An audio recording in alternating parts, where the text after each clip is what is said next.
সারাটা দিনে সুন্দর কিছু মুহূর্ত নিয়ে চলে আসলাম। আসসালামু আলাইকুম, সবাই কেমন আছেন? এই সকালবেলা না মাংসের যে কোনো একটা আইটেম দিয়ে রুটি খেতে না বেশ দারুণই লাগে। নাস্তাটা শেষ করে আমার পছন্দের একটা কাজ করলাম। অনেক দিনই যাবৎ চিন্তা করছি গাছগুলোকে রেডি করব, কিন্তু সময়টা হয়ে উঠছে না। আজকে ফাইনালি পছন্দের কাজটা করেই ফেললাম। এখানে 2টা গাছ লাগিয়েছি, আর গাছগুলো না মাশাআল্লাহ এত বেশি সুন্দর, আমার কাছে খুবই দারুণ লাগে গাছ লাগাতে। একটু পানি দিয়ে দিলাম। মূলত ডাইনিং রুমেই সাজিয়ে রাখবো, যেহেতু দুপুরের টাইম, চটজলদি শর্টকাটে যা রান্না করা যায় আমি তাই রান্না করেছি। আসলে একটু বের হব, অনেকগুলো হাতের কাজ রয়ে গেছে, সময়ের কারণে ইদানিং যাবৎ বের হতে পারছি না। চলে আসলাম আড়ংয়ে। আমার মেয়ের জন্য একটু শপিং করব, সাথে নিজের টুকটাক কেনাকাটা তো রয়েছে। পুরো ফাঁকা, বলতে গেলে কেউই নেই।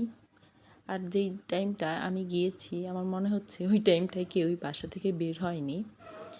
এই টাইমটাই আসলে ভালো লাগে, ফাঁকা, মানুষজন নেই, নিজের মন মতন ঘুরে ঘুরে আস্তে আস্তে শপিং করা যায়। আমার মেয়ে তো মাশাআল্লাহ ছুটাছুটি করছে আর তার পছন্দের জিনিসগুলো আমাকে দেখিয়ে দিচ্ছে। মূলত বাসা থেকে বের হলে অর্ধেকটা সময় যায় জ্যামে, আর বাকি অর্ধেকটা সময় ব্যয় হয় কি পছন্দ করব।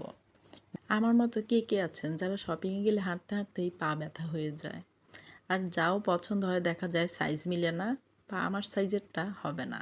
আচ্ছা যাই হোক, শপিংটা তো করেই ফেললাম।